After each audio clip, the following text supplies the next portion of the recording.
La Reforma Protestante, uno de los movimientos que definieron el mundo moderno, no empezó en un campo de batalla, tampoco en un palacio.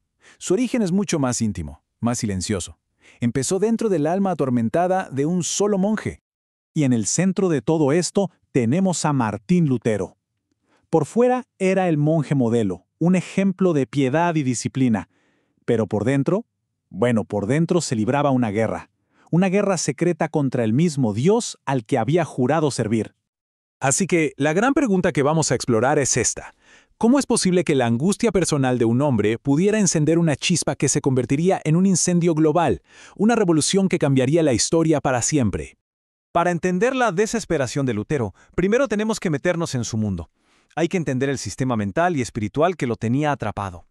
Un sistema que funcionaba menos con fe y más con una especie de aterradora contabilidad espiritual. A ver, usemos una analogía moderna. Imaginen que la salvación es como tener una cuenta bancaria cósmica. Cada persona tiene la suya. Y la meta, en teoría, parece simple. Al final de la vida hay que tener más depósitos que retiros. Pero, como vamos a ver, para alguien como Lutero, este simple cálculo era una pesadilla. Y así funcionaba esta contabilidad. Cada buena obra, cada oración, cada sacramento era un depósito de méritos. Por otro lado, cada pecado, por pequeño que fuera, era un retiro de fondos. Toda la vida se convertía en un esfuerzo agotador por mantener el balance positivo. Pero ojo, que para el cristiano común de la época, el objetivo ni siquiera era irse directo al cielo. No. Era algo mucho más pragmático, acortar la estadía en el purgatorio, un lugar de un sufrimiento indescriptible. O sea, toda la teología estaba impulsada por el miedo. Ahora, imaginen ser alguien tan autoexigente como Lutero dentro de este sistema.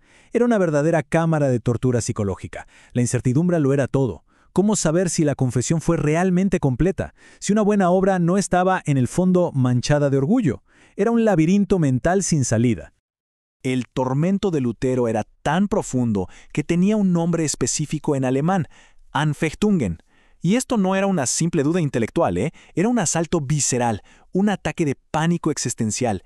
Era la sensación horrible de que Dios mismo ya lo había juzgado y condenado. Justo cuando Lutero estaba al borde del abismo, una figura clave intervino. Su nombre era Johann von Staupitz, su superior en el monasterio. Y Staupitz fue un genio, porque se dio cuenta de algo fundamental. El problema de Lutero no era la cantidad de sus pecados, sino la imagen que tenía de Dios. El consejo de Staupitz fue revolucionario. Básicamente le dijo, Martín, deja de mirarte el ombligo, deja de obsesionarte con tus fallas, levanta la vista y mira hacia otro lado, hacia la obra que Cristo ya hizo.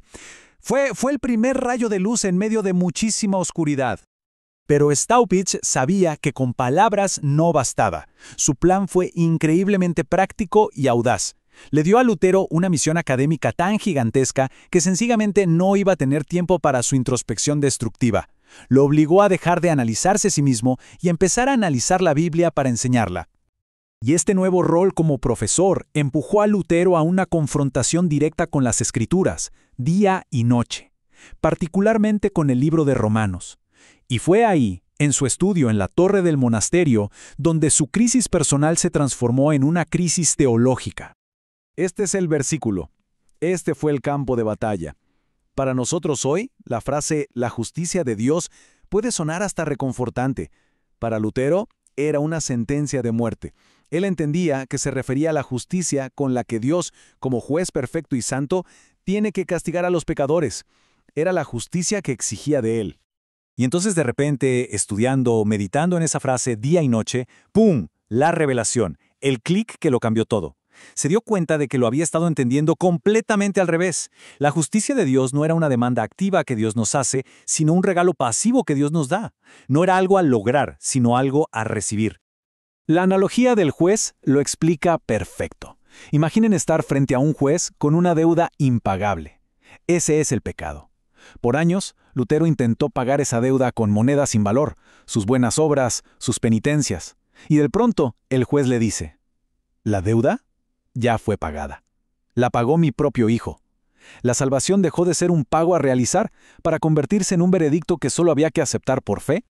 La liberación psicológica tuvo que ser inmediata, total. El terror se desvaneció y en su lugar apareció una alegría inmensa. El odio hacia ese Dios justiciero se transformó en un amor abrumador por un Dios misericordioso. Como él mismo dijo, sintió que las puertas del paraíso se habían abierto de par en par. Bien, el monje atormentado por fin encontró la paz.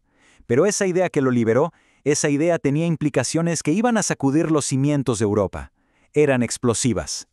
Básicamente, lo que Lutero descubrió movió el fundamento entero de la salvación. Pasó de estar construido sobre las arenas movedizas del desempeño humano, siempre incierto, siempre frágil, a la roca sólida de la promesa de Dios en Cristo. Esto le dio una certeza que el viejo sistema, por su propia naturaleza, jamás podría ofrecer. Y aquí es donde la cosa se pone peligrosa para la Iglesia, porque si la salvación es un regalo totalmente gratuito, entonces las consecuencias lógicas son demoledoras. El purgatorio pierde sentido. Las indulgencias se convierten en un fraude. Todo ese sistema de contabilidad espiritual simplemente se viene abajo como un castillo de naipes. Y esa bomba de tiempo teológica estaba a punto de chocar con la cruda realidad. Porque mientras Lutero enseñaba sobre la gracia en la Universidad de Wittenberg, un hombre llamado Johann Tetzel recorría Alemania vendiendo, literalmente, el perdón de Dios. Este era su eslogan de marketing. Imagínense, el perdón divino, que a Lutero le había costado años de agonía espiritual encontrar, ahora se vendía en la plaza del pueblo con una rima pegadiza. Para Lutero, esto no era solo un error teológico, era una blasfemia insoportable. Así que tenemos el choque inevitable, la revelación profundamente personal de un monje contra la práctica más comercial y visible de la iglesia de su tiempo. El hombre que había encontrado la paz en el silencio de su estudio se dio cuenta de que ya no podía quedarse callado. La guerra estaba a punto de empezar.